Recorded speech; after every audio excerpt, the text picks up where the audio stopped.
And we're back. Now, you were just saying that your parents announced to your grandparents Right. that they had just gone out and gotten married that day. It was not a big wedding or one where they were even aware that it was happening. No. What's the story behind that? Why did they go off on their own without getting I have married? a feeling my mother was pregnant. Oh, I shouldn't say that, should I? that's fine. No, it's just, this is I modern think she- times. I think she was because they were married. They were married April 1929, Mm-hmm. and my brother was born in December. Oh, that's close. It was close. Yeah.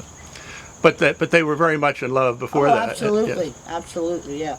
Now, how was it that your mother was raised? Was she raised as a Quaker or a different or a No, she Methodist? was raised a Methodist. My grandmother was Methodist. My grandfather was Quaker. But they got along fine, and my grandfather often, he'd go to Quaker meeting, but he'd often go to the Methodist church, too, with my grandmother. And they had a very devoted marriage, also. And my grandfather was a postman, retired, and he retired in 1934, which, of course, was at the height of the Depression. Right. And I had an older brother who was born in 29, and then a sister who was born in 32, and then, of course, I was born in 1934. And your sister's Judith? Judy. Judy. Judith, And your yes. brother's name was? My brother's name was William Henry Crossan III. The third. But we always called him Harry, always. And he is still living. He's 90, and he is in an assisted living home in Marlborough, Massachusetts. So in the birth order, were you the baby in the family? Pardon? In the birth order, were you the baby of the I'm the family? baby of the family, yes. Uh-huh. An older sister, and the And- brother is older than Judith or younger? And he was born in 29. He's the she oldest, was born in 32. Right. And then I was born in 34. Now, how did you get along with your siblings? My sister and I were two completely opposite people. She was a neatnik, and I was a slob. And unfortunately, before we moved to our Victorian home, we had to share a bedroom.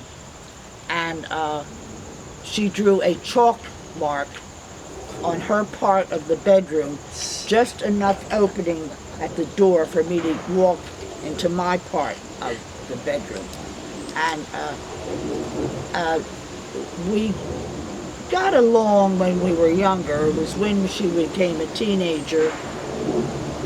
And China, we got along when we were in China pretty well.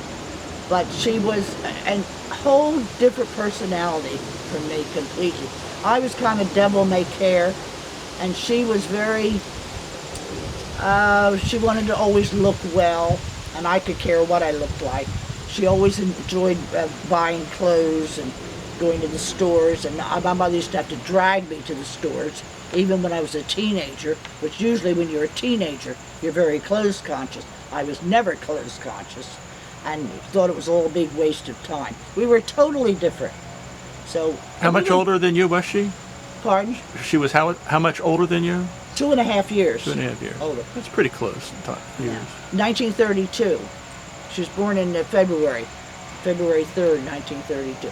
Now my sister is deceased, but as I say, my brother is still living. But my brother is not, he doesn't have Alzheimer's. He is senile about some things. I don't know. He can't operate the telephone. Right. So of course I call his wife, and she doesn't live there. She lives very close by. And they have a very happy marriage. What do you remember some of the best things you remember about your relationship with your sister? The best times you had together? I think the best things we had was when we started to travel. I guess she figured she had to mind her P's and Q's, and I did too.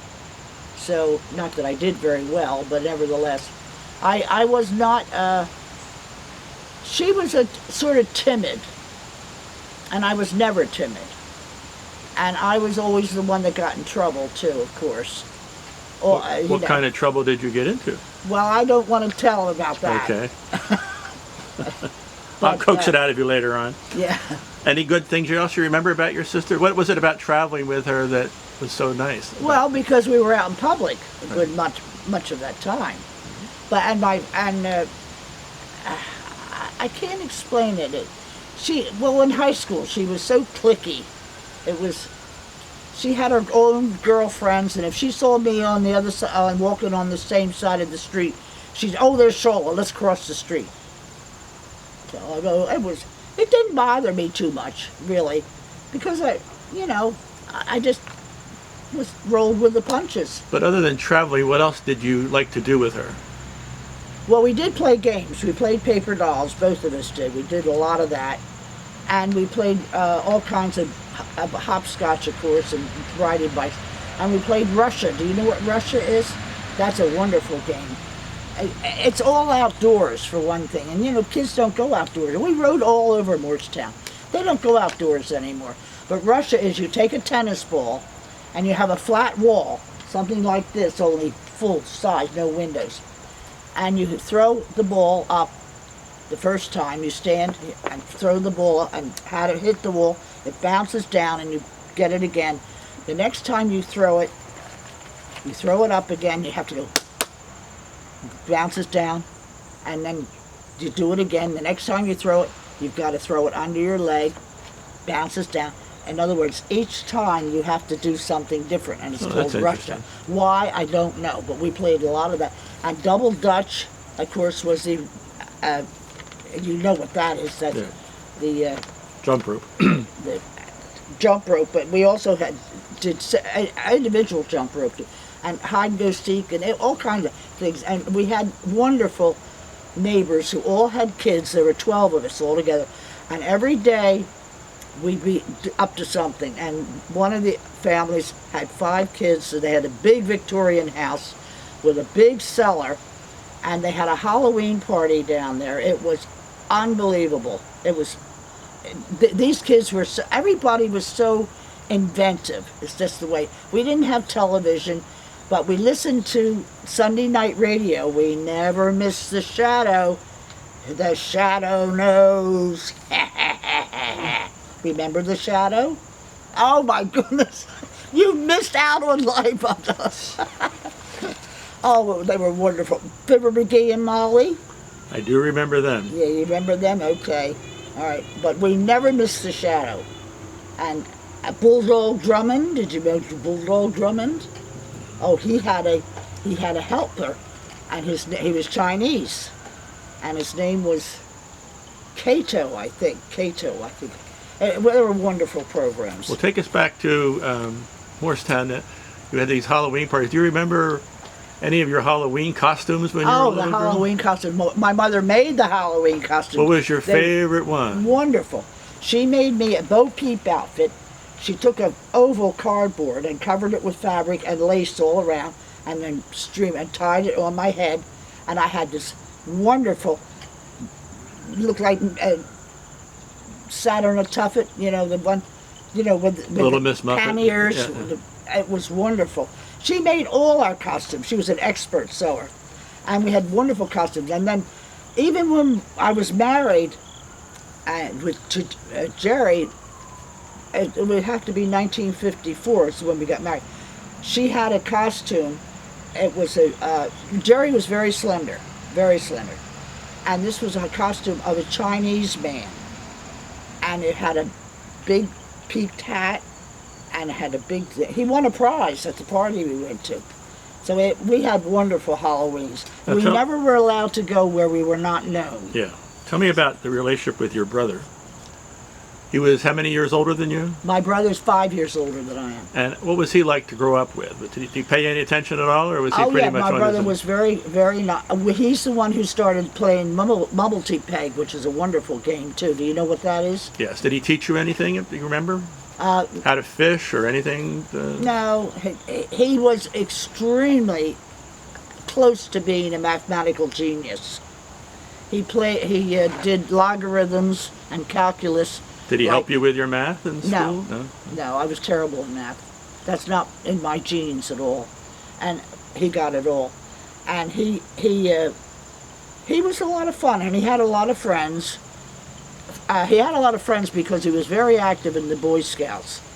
And he also was counselor at Camp Occonequin for years, all his high school years, and before he went to college. Had he gone there as a camper? Or He had gone there as a camper, and he was just... How about you girls? Did you go to Matalianaque? We went to Matalianaque 2 years in a row, and that was enjoyable. And How old were you then? Do you remember? I have to think. I was 10, maybe 9, something like that. What was your favorite activity there? Swimming, of course. I love to swim.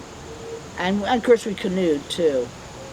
But we really, during the war you couldn't go anywhere much, but we did go a lot. My uncle had a summer home up on the Rancocas in Mount Holly, and we went canoeing a lot up there on the Rancocas Creek.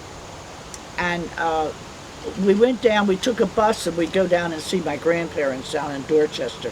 But the bus ended at Millville, and my grandfather had to drive into Millville to pick us up.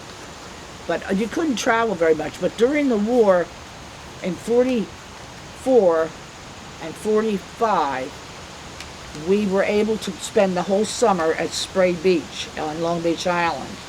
Who were you with there? And that was my mother and my brother and sister. My father, of course, was overseas. Right. And he was fighting the war, literally. And I can remember how beautiful it was and how nobody was there because my aunt and uncle owned 18 houses down there, and they had nobody to rent them because you didn't have the gas to get there, for one thing. So we went down and we spent 2 whole summers there. And of course the war ended in 45, in August of 45. And they really, for such a small area and so few people, they made an awful racket, I can tell you. They ran the fire sirens and they ran the church bells, and people came out and beat on dishpans, and I remember that. Was that for VE Day or VJ Day? VJ Day, VJ Day, because that meant my father was going to come home. So we have to interrupt and change the battery.